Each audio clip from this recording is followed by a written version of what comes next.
Ainda de pé, igreja, vamos ler o texto da palavra de Deus hoje. Eu vou tentar correr aqui com o tempo, mas eu tenho certeza que nós teremos muito e podemos explanar. Nessa série de mensagens, eu falei sobre vários temas. Eu lembro que a minha primeira mensagem foi Abraão e Ló, lembra? Quando Abraão fala para Ló: Ló, me diz para onde tu vai. Se tu for para a direita, eu vou para a esquerda. Se tu for para um canto, eu vou para outro canto.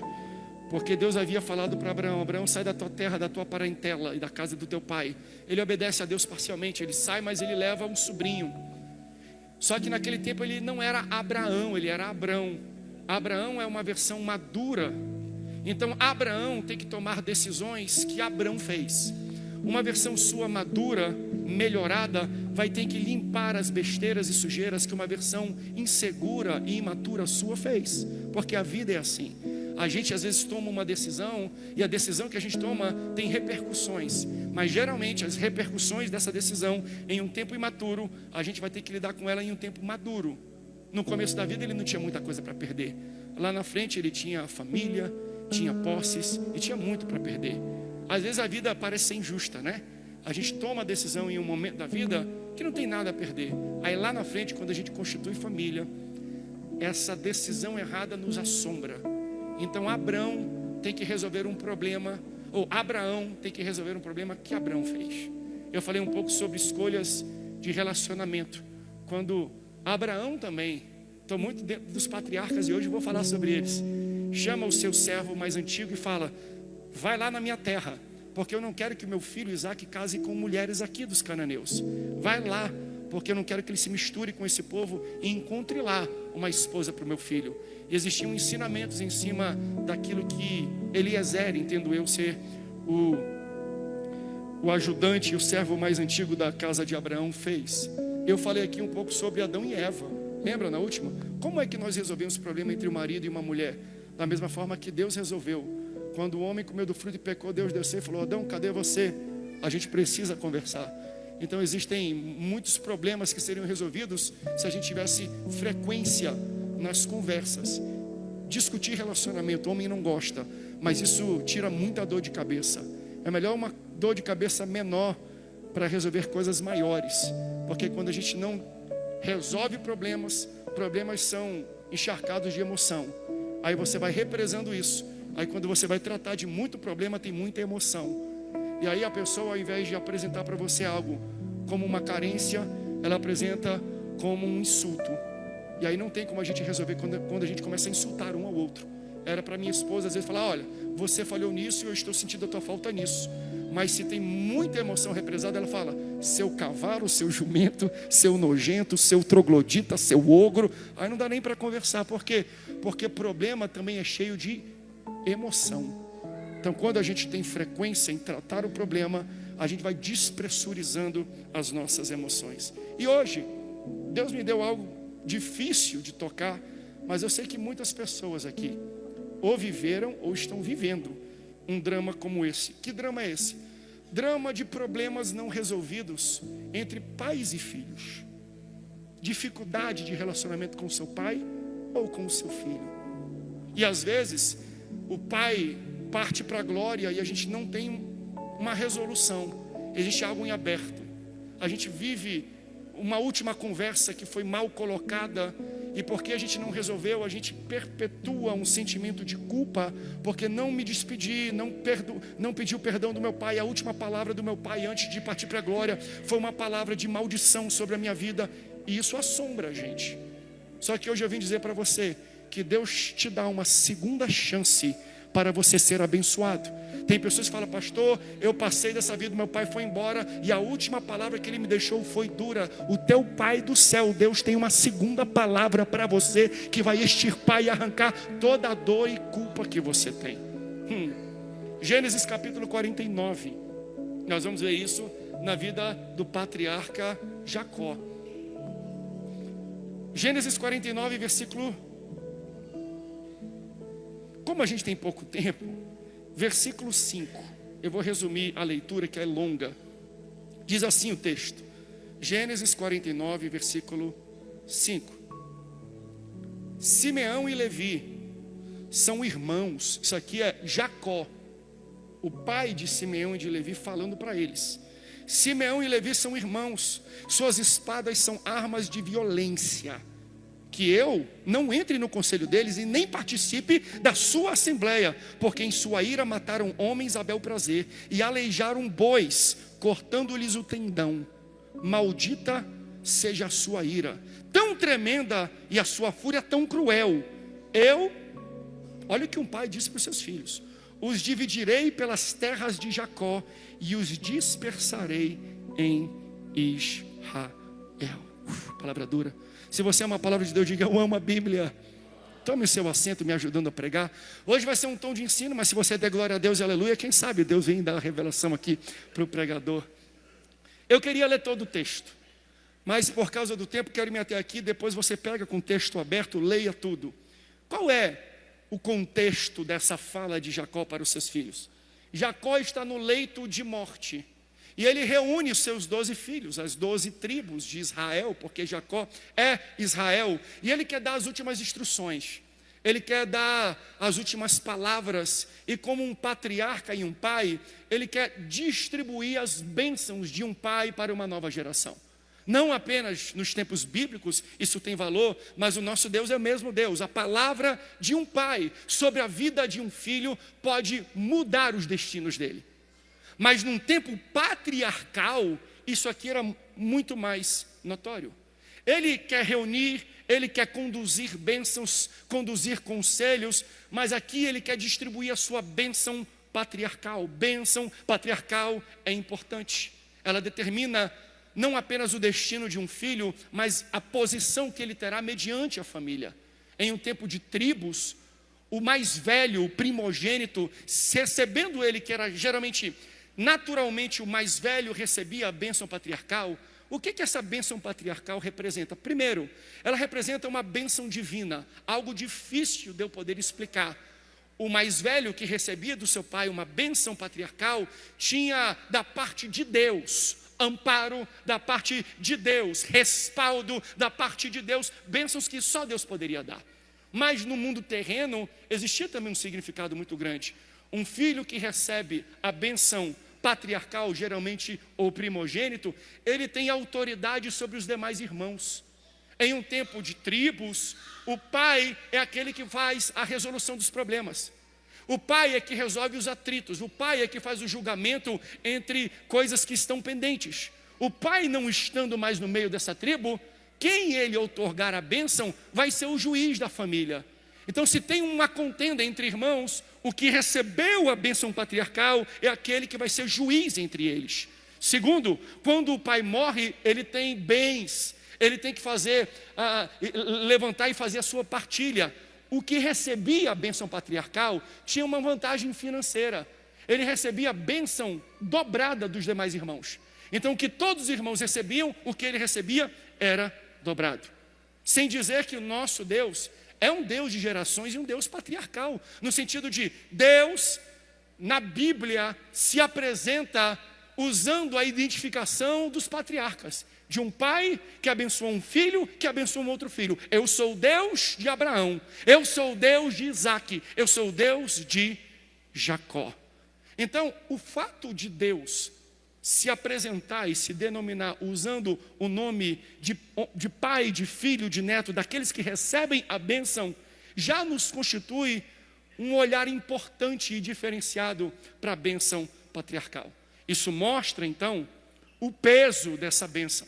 Mas, ao mesmo tempo, isso mostra para a gente a insanidade de alguém que poderia receber uma bênção, mas escolhe não receber. Não uma escolha deliberada, mas uma escolha impensada.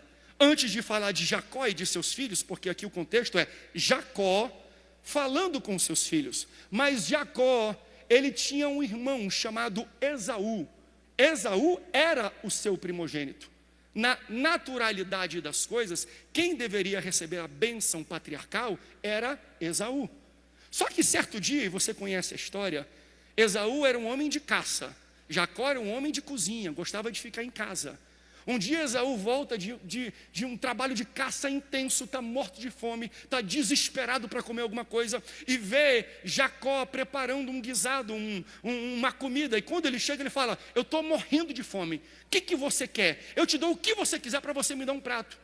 Algo natural hoje em dia, a gente não fala assim, estou morrendo de fome. Não, você não está morrendo de fome não. Se estivesse morrendo não estaria nem falando, mas nós somos exagerados. Esaú falou, estou morrendo de fome. Aí o que Jacó faz? Jacó faz o que filhos mais novos fazem, ele barganha. Eu sou filho do meio. Por que ele barganha? Porque os filhos mais velhos, eles recebem primeiro coisas por causa da idade. Que raiva! Mas eu lembro que o meu irmão ganhou um celular primeiro do que eu. Eu lembro que meu irmão tirou a carteira primeiro do que eu. Meu pai deu um cartão de banco para ele primeiro do que eu. Ele começou a dirigir, ganhou um carro primeiro do que eu. Então, coisas que são naturais do ciclo da vida vieram para ele, mas eu na imaturidade pensava que era o meu pai privilegiando ele, dando para ele algo que eu também queria. Primeiro carro, primeiro caminho, primeira viagem, tudo ele. Por que eu também não recebo? Porque eu era menor. Primeiro o mais velho. E aí eu lembro de coisas de, quando ele precisava de mim, era um momento de glória, né? Eu barganhava. André, eu estou precisando muito disso. Opa, calma, vamos negociar aqui, está precisando? Eu te dou, eu te empresto. Mas vem aqui, me empresta teu carro para dar um passeio? Não. Me empresta teu celular para eu sair com meu amigo? Não. Você entende? O mais novo, ele começa a negociar lá em cima. Cadê os mais novos aqui? A gente é visionário. A gente joga para cima para ver.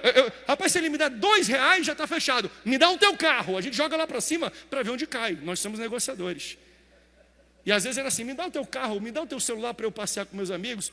Geralmente a negociação morria dele me dando R$5. Estava tudo resolvido, né? Mas eu vou lá para cima. Sabe o que é engraçado? É que Jacó é assim, e Jacó faz isso. Você quer mesmo? Eu quero. O que você me dá? Pode oferecer qualquer coisa que eu te dou se você me der um prato. Ele, ok. Me dá a tua primogenitura. Calma aí, gente. Entende? Ele jogou lá em cima. Mas entenda, o absurdo não é a proposta de Jacó para Esaú. Sabe qual é o absurdo? É Esaú aceitar a proposta de Jacó. Ele fala assim, eu estou com fome agora. Eu estou necessitado agora. De que me adianta a bênção de ser o mais velho e de primogenitura no momento de agora? A minha primogenitura agora não vai encher a minha barriga.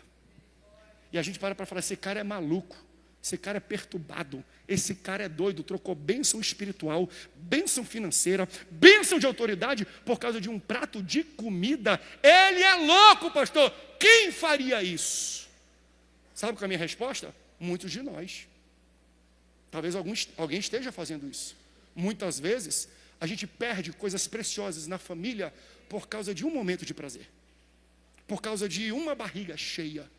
Pessoas perdem de viver e ver os seus filhos crescerem, e ir para o ensaio de balé da filha, e ontem eu estive na luta de judô do meu filho, do Andrezinho. Ele pegou medalha de bronze, gente. Ele luta e briga melhor do que o pai, então ele derrubou. Eu estive lá, mas eu percebi que às vezes tinham mães solteiras ou pais solteiros, não tinham os dois, porque em algum momento da vida, por causa de um prazer agora, por causa de um desejo momentâneo, a gente vende toda a bênção familiar, todo o futuro de convívio com os filhos, todo um casamento.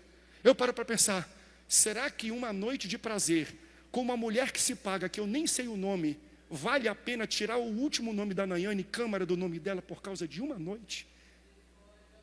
De outra maneira, até hoje, pessoas perdem bênçãos extraordinárias por causa de uma fome momentânea. Porque se fosse eu, dava vontade de entrar na cena e falar, Esaú, sou eu. Qual o teu nome? André, eu vim do futuro. Aí ele vai olhar, você tá vendo, a roupa é estranha, é porque eu estava lá no culto da Assembleia de Deus Missão, em São José dos Campos. São José, depois eu te explico, Esaú. Mas Esaú, deixa eu falar uma coisa, não aceita essa proposta. Por quê, André? Porque você não está vendo lá na frente. Então, entende? As decisões que nós tomamos hoje são elas que acabam com as bênçãos que Deus tem preparada para a gente lá na frente. Sabe o que eu diria para ele? O que eu diria para ele é falar, queridão, não faz isso não. Sabe por quê? Porque lá na frente vai vir um povo, lá na frente, Deus vai te dar uma esposa e você vai ter 12. Eu falaria isso para Esaú. Deus te daria 12 filhos. E destes teus filhos sairia uma nação, 12 tribos que constituiriam uma nação, que seria uma nação muito forte aqui na terra. Depois essa nação entraria em cativeiro no Egito. Aí Deus ia mandar um camarada chamado Moisés para levar esse povo do cativeiro. Só que quando Deus poderoso, o Criador dos céus e da terra, ia se apresentar para Moisés, Moisés não conhecia o nome dele. Moisés não tinha referência para citar como ele deveria ser identificado ou denominado. O próprio Deus se apresenta para Moisés usando o teu nome, Esaú.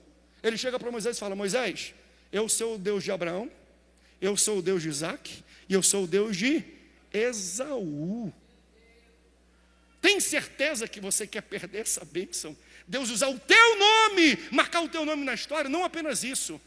Depois de muito tempo, Deus vai enviar o próprio Filho na terra e ele vai viver a maior história de perdão e de amor que essa terra já viu. E essa história vai ser relatada em um livro chamado Bíblia Sagrada, que é a palavra do próprio Deus escrita em letras, inspirada pelo Espírito Santo. E lá nessa Bíblia vai ter um camarada chamado Mateus. Ele vai escrever o Evangelho. Sabe como Mateus vai começar o Evangelho que conta essa história? Ele vai começar assim, ó: e Abraão gerou a Isaque, e Isaque gerou a Esaú, e de Esaú veio o Salvador, o Messias, que é Jesus. O teu nome vai ser eternizado, pregado, lembrado, falado por toda a eternidade. Você tem certeza que você quer trocar tudo isso no futuro por causa de um prazer momentâneo? Aleluia, meus irmãos, que você estenda aquilo que nós vivemos hoje. Existe uma guerra para isso. O diabo quer que você largue bênçãos futuras por causa de desejos e prazeres passageiros. Chuta que é laço. Deus tem uma bênção para a tua casa, para a tua família e para todos aqueles que persistem. Mas voltando para Jacó. Jacó está com seus filhos no leito de morte, e ele começa o momento de declarar, de outorgar as bênçãos. Aqui se denota o fim de uma era de dinastias patriarcais, Abraão, Isaque e Jacó. De Jacó, que é Israel, vão ser 12 tribos, e elas vão se espalhar e vão viver a história de Israel que nós conhecemos. Então ele chama, dispensa as bênçãos. A primeira bênção que você vai ler no texto, não tive tempo de ler, ele fala para Rubem, mais velho, ele fala: Rubem, você é minha força, você é o meu filho da autoridade, mas você fez coisas erradas. Jacó não amaldiçoa Rubem, mas rebaixa ele. Ele fala: era para você, primogênito, ser o maior, mas você não será o maior da minha casa, terão outros maiores do que você. Ele faz isso lembrando daquilo que Rubem, como mais velho e responsável, fez com seu filho José. Lembra? Pega um José, joga numa cisterna. Ele é vendido, vai para a casa de Potifar, vai lá para a cadeia de Faraó. E Deus usa até o erro deles para que o projeto de Deus seja cumprido na vida dele. Então veja, já começou difícil. Primeiro ele já deu um tiro no pé. Mas o versículo seguinte é onde o negócio azeda de vez. Quando chega em Simeão e Levi, olha o que o texto diz: Simeão e Levi, vocês são irmãos, mas suas espadas são armas de violência. Que eu não entre no conselho deles, que eu não participe da sua assembleia, porque na sua ira vocês mataram homens ao bel prazer, aleijaram bois e cortando-lhes o tendão. Maldita seja a sua ira tão tremenda e a sua fúria tão cruel. Eu dividirei vocês pelas terras de Jacó, e vocês se dispersarão no meio de Israel. Vamos entender o que enfureceu tanto um pai, para que um pai amaldiçoasse no leito da sua morte 2 filhos? Ele fala: na sua ira, vocês mataram homens ao bel prazer e aleijaram bois, cortando-lhes o tendão. Que evento foi esse? Que eles aleijaram bois, que eles cortaram o tendão. O texto que nós estamos lendo, que eu botei aqui para vocês, é na versão NVI. Eu leio na versão NVI, porque é uma versão mais simples, mais fácil de entender. Em outras palavras, ela é mais mastigada. Existem termos na Bíblia que você não saberá interpretar se você não entender o contexto da qual esse termo foi criado. Então existem palavras que essa palavra ela é um evento gigantesco. Se você não conhece o evento gigantesco, quando a palavra é colocada, você não vai entender o que o texto diz. Eu fui buscar em outras traduções. No Brasil, existem em português mais ou menos 30 versões e traduções da Bíblia. Aí, graças a Deus, eu tenho um pouquinho de inglês. Na língua inglesa existem 900 versões e traduções. Se tem 900, dá para aprofundar mais. Dá para a gente mergulhar, existe um entendimento maior. Em inglês existe uma versão nova chamada YLT, Young Literal Translation, isso aqui é uma tradução literal. O que eles querem com essa tradução é, ao ler, você não precisa se referendar em outras histórias. É uma tradução, é uma versão feita para pessoas que não têm contato com a Bíblia. Logo, ao ler a Bíblia, elas entendem com facilidade o que aquela palavra ou aquele termo quer dizer. Por exemplo, aleijaram bois e cortaram o seu tendão. A minha pergunta para vocês é, por que um pai amaldiçoa um filho por ele ter matado um animal? Já pensou se seu pai visse você com aquele, eu não sei como chama aqui, aquelas bombinhas grandes, lá no norte é catolé. Quando você amarrava catolé em rabo de gato e estourava o gato saía, eu sei que pessoas vão me cancelar, mas se o pai do céu viu, se o teu pai visse isso, já pensou o teu pai, amaldiçoado serás, porque você botou um catolé, uma bombinha, um rojão em um animal. Por que um pai amaldiçoa o filho ao fazer mal a um animal? Vocês aqui, ó, diz o texto, aleijaram bois e cortando-lhes o tendão. Na versão que eu falei para vocês, a YLT, o texto não é aleijaram bois e cortaram tendão, é erradicaram príncipes. Calma aí, pastor. Príncipe é uma coisa, boi é outra.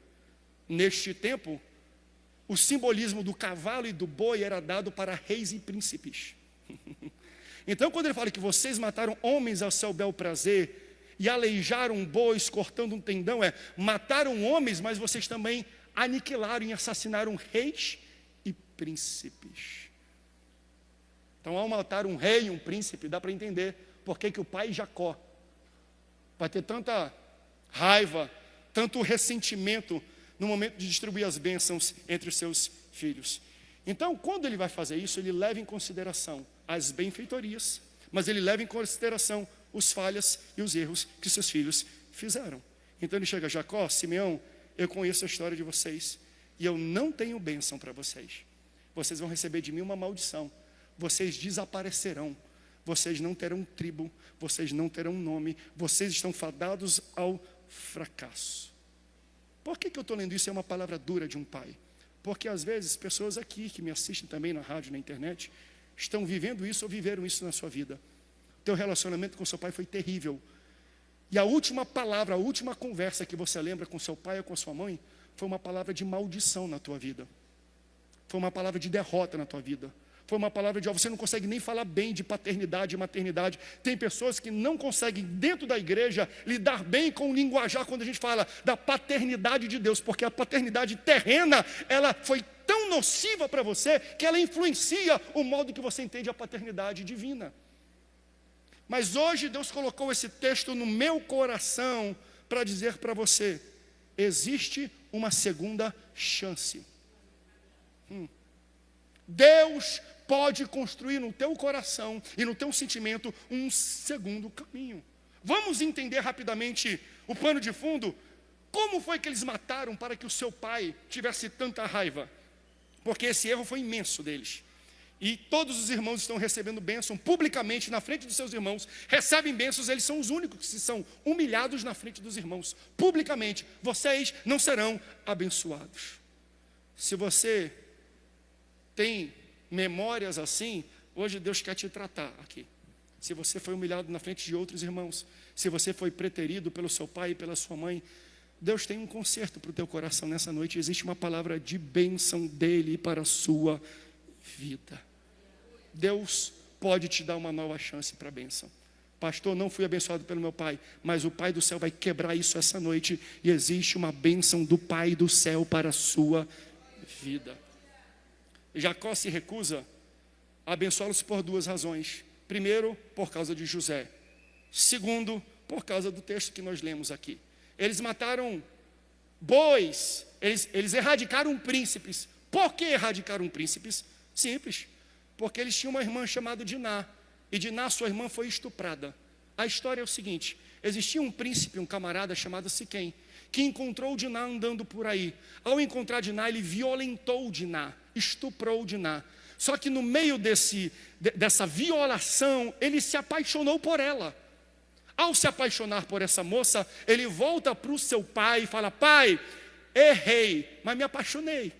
Fiz isso com essa moça, mas eu quero casar com ela. Então eu estou mostrando para você. Será que a gente pode ir até a família e os pais e pedir a mão dela em casamento, em um tempo de casamentos arranjados? Então, se quem que estupra Diná se apaixona por ela. Aí ele fala para o seu pai. Aí o seu pai junta e fala assim: vamos então falar com o pai dela. Vai até Jacó e fala: olha o que aconteceu. O meu filho encontrou sua filha e errou. Ele fez isso, fez isso, fez isso. Mas ele veio aqui para querer consertar. Qual é o conserto? Ele quer casar com a sua filha. Diga qual é o preço. Fala qual é o dote. Nós podemos nos unir a vocês, nós podemos entregar terras, nós podemos conviver juntos. Os seus filhos podem tomar as nossas filhas. Vamos unir para a gente tentar fazer alguma coisa para remediar o erro que aconteceu.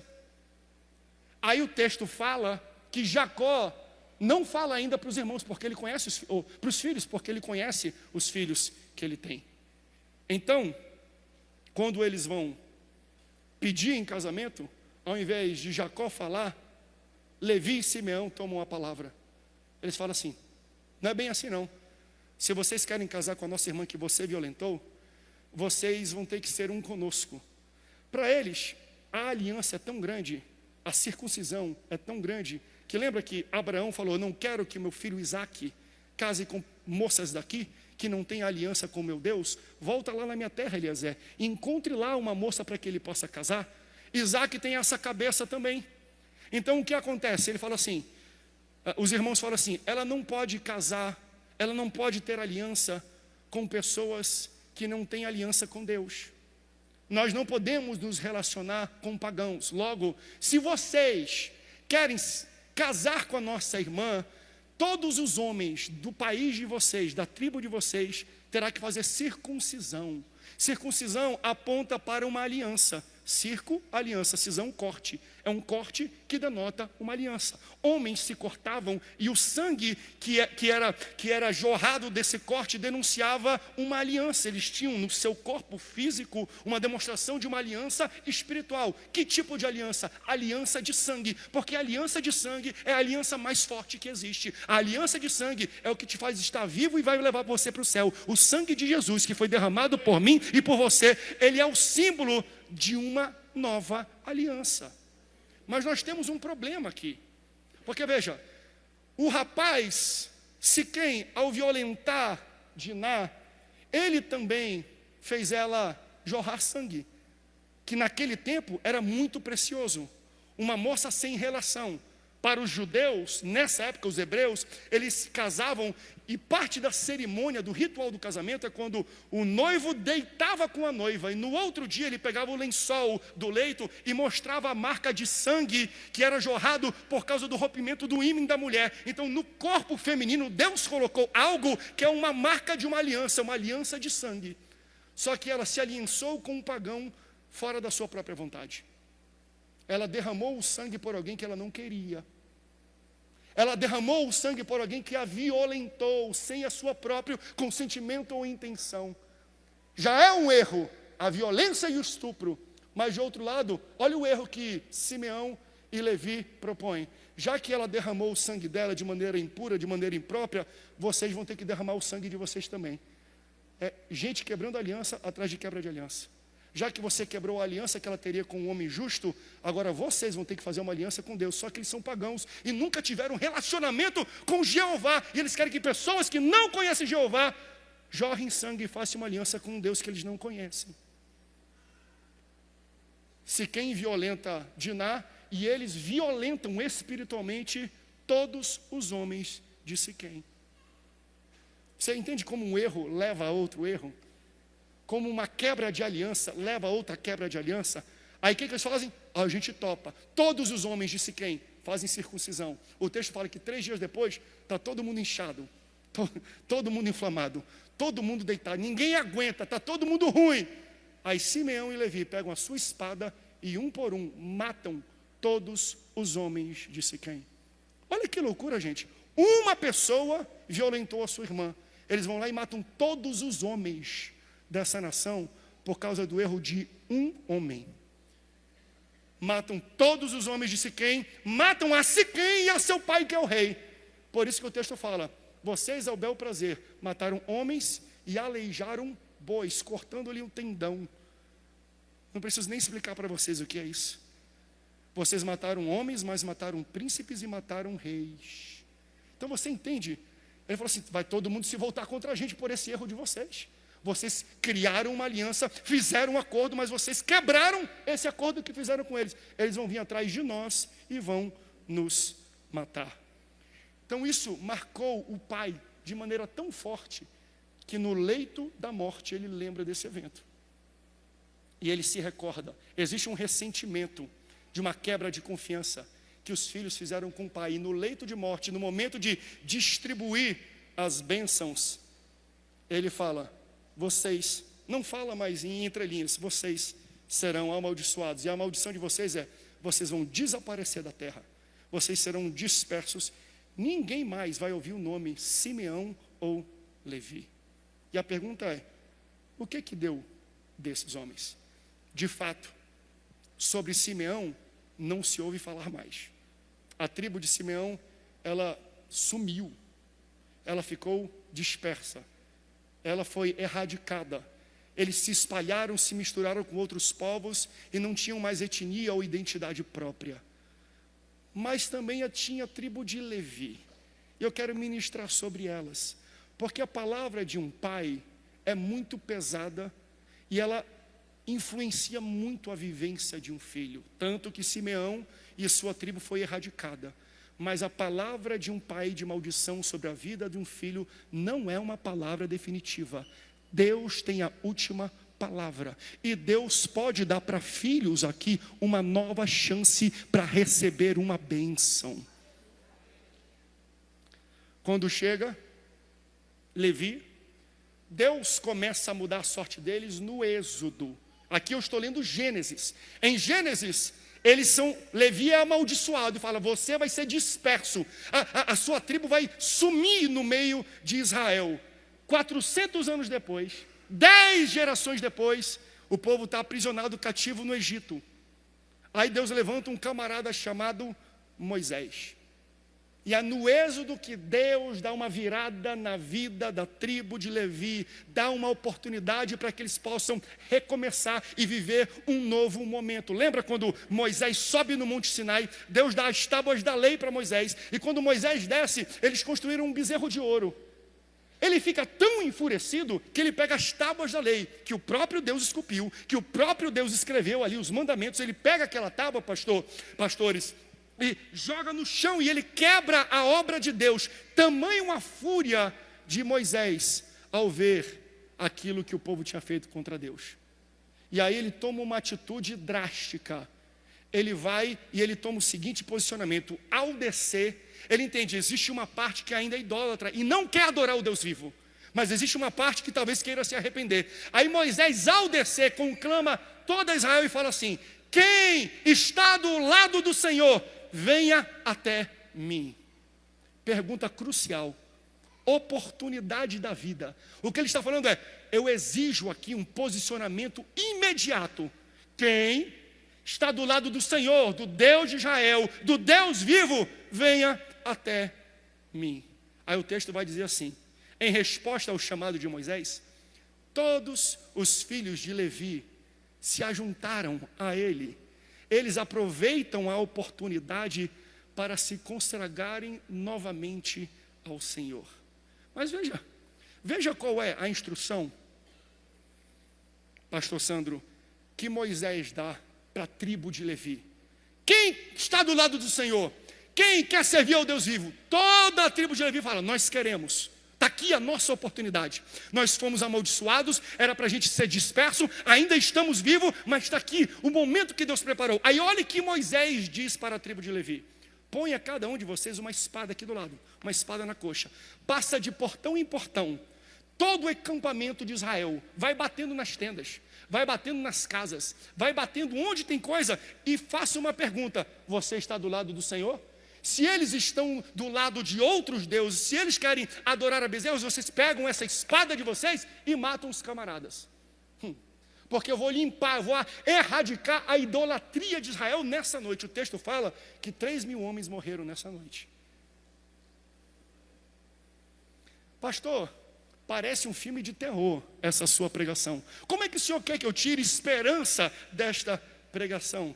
Porque veja, quando Jacó estava no leito de morte, e ele amaldiçoa Levi, ele fala: amaldiçoado é, porque vocês pegaram a espada de vocês e vocês mataram homens e príncipes. Aí agora, 400 anos depois, eles veem uma chance de serem recolocados, reconsiderados, perdoados, ter uma nova chance por parte de Deus. E qual é o ato que eles têm que exercer para receber essa bênção? Pega a espada, passa de porta em porta e mata, erradicando toda a idolatria que existe em Israel. Como é que pode? O mesmo ato que lá atrás trouxe maldição é o ato que vai trazer redenção. O que eu estou falando para cada um de vocês aqui, meus irmãos, é que Deus tem uma nova chance para a sua bênção. Se você vive um drama familiar com o pai e você perdeu a chance, pastor, ele não está mais aqui. Veja, isso aqui é 400 anos depois. O próprio Levi, que é a raiz da sua tribo, morre e pensa que a sua descendência aqui, os seus frutos também desaparecerão. Mas 400 anos depois, eles enxergam uma chance de redenção. Vamos ouvir a voz de Deus, vamos nos posicionar de acordo com aquilo que Deus está fazendo. E Deus usou o mesmo ato para dar para eles novamente uma chance para a sua bênção. Eu quero trazer uma palavra para finalizar essa mensagem e essa série. Deus sempre terá uma segunda chance para a tua vida. Deus vai te dar uma segunda, Deus vai te dar um ambiente de redenção, na presença ou na ausência, porque para Deus nada é impossível. Deus pode fazer uma reconciliação no seu coração com um sentimento que te assola, que te assombra, mesmo seu pai ou sua mãe estando ausentes. Deus pode mudar a história da tua vida. Se você chegou aqui em algum momento, pastor, o meu pai não era flor que se cheirasse. Pode subir aqui o grupo de louvor e os músicos. O meu pai não era flor que se cheirasse. Quando eu penso no meu pai, pastor, me dá calafrios. Quando eu penso na minha mãe, só me vem tristeza. Eu sinto depressão. Eu não tinha uma boa estrutura. Todas as palavras que eu escutava da parte da minha casa eram palavras de maldição. E isso até hoje me assola. Isso afeta tanto a minha cabeça que influencia como eu me relaciono com outras pessoas.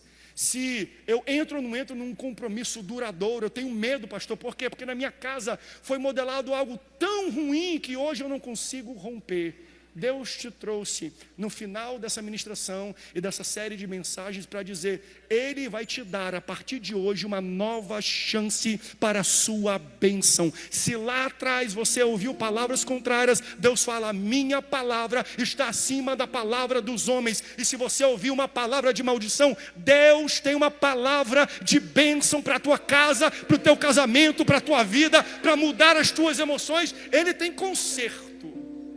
Ele tem conserto. Porque às vezes, de fato, nós recebemos isso por causa de um ato falho nosso. Simeão e Levi fizeram errado. Usaram uma aliança para manipular e matar os outros. Mas a última palavra não vem do pai nem da mãe.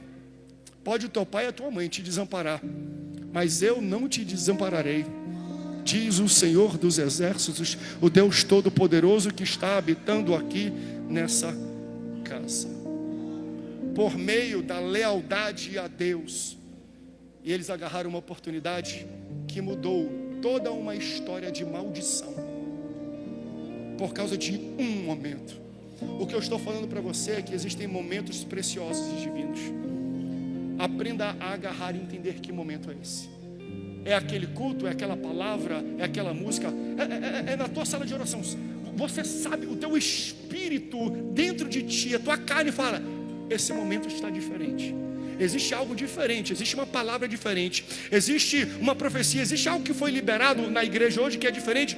Pastor, eu vou me posicionar, eu quero dizer amém, eu quero agarrar isso, eu quero viver essa verdade para a minha vida. Se até hoje você vive assombrado por maldições do passado, causados por pais e mães, Eu não estou falando de hoje, eu estou falando hoje sobre maldição materna e paterna. Elas serão quebradas em nome de Jesus, porque Deus hoje te dá uma segunda chance para você ser abençoado. O que acontece com a tribo de Levi? Não apenas são abençoados, mas fala assim: vocês serão distintos, vocês serão separados, vocês não habitarão como todos vão habitar, com tribos, não, vocês vão servir no tabernáculo, vocês serão servos da casa do Senhor, vocês não vão afastar o pé do local de culto, vocês são esses, diferente dos outros. Vocês terão uma distinção fina, de bênção, uma distinção de geração, uma distinção de liturgia, uma distinção de como Deus olha para vocês por causa de um momento. Quem sabe não é esse culto essa noite? Quem sabe não é a oração que você vai fazer a partir daquilo que o Espírito Santo está ministrando no seu coração? Um momento, um posicionamento pode mudar a minha sorte, de amaldiçoado na minha casa para abençoado por Deus e separado para ministrar nos seus tabernáculos. Deus está oferecendo para esta igreja uma segunda chance para você ser abençoado. Você pode ficar de pé comigo nesse instante. Nós vamos louvar ao Senhor para terminar esse culto. Mas talvez você veio aqui e fala: pastor, qual é o primeiro passo? Primeiro, fazer uma aliança. Para quebrar a aliança você tem que ter uma primeiro. Então a reclamação de Jacó foi: vocês quebraram a aliança. Mas eles tinham aliança. Você talvez veio aqui, você não tem aliança. Que aliança é essa que o Senhor está falando, pastor? É a aliança com Jesus. É a aliança de aceitar o sacrifício de Jesus, ser abraçado pelo sangue dele derramado na cruz do Calvário. É o que nós chamamos de aceitar a Jesus, se converter. Se você quer hoje formatar uma aliança com o Senhor, para que Ele mude a sua sorte, nós vamos cantar. Enquanto nós cantamos, eu vou pedir que você saia do seu lugar e volte aqui à frente. Segundo convite são para aqueles que se assimilam com os levitas, a tribo de Levi. Tinha aliança, quebrei a aliança, foi amaldiçoado por causa disso. Aí Deus fala: se você se posicionar hoje, eu vou reatar essa aliança, eu vou te abençoar e eu vou te separar. Foi um instante. Moisés falou: quem está do lado do Senhor, venha até mim. Vou parafrasear Moisés aqui então: quem está do lado do Senhor, você quebrou a aliança, você se distanciou do Senhor lá atrás, mas se você quer estar do lado do Senhor, saia do seu lugar e venha até mim. Posicionamento é o que vai fazer eu mudar e ter uma nova chance para ser abençoado. Se no passado você teve dificuldades na sua família, na sua casa, com os seus pais, entenda: Deus criou esse ambiente, este momento para consertar, te dar um novo começo e te abençoar. Você vai sair sem culpa, você vai sair sem julgamento, você vai sair sem aquilo que te assombrava. Meu pai morreu e nunca ouviu de mim, eu te amo, depois que a gente brigou. Minha mãe foi embora e não recebeu a carta e não leu a mensagem de texto que eu mandei pedindo perdão. Aí você se cobra disso. Ei, hoje o Senhor quer refazer. Ele vai remendar, Ele vai te colocar novo novamente. Existe uma segunda chance para a bênção. Se você quer fazer uma aliança, ou você quer reposicionar uma aliança que você não tinha, e você quer voltar à comunhão do corpo de Cristo, a aliança que Ele fez com você, nós vamos louvar ao Senhor nesse momento. E eu quero te convidar: quem está do lado do Senhor, venha até mim. Vamos louvar a Deus? Se tiver alguém nesse momento que quer receber o céu do seu lugar, vem aqui que nós vamos orar para a gente finalizar.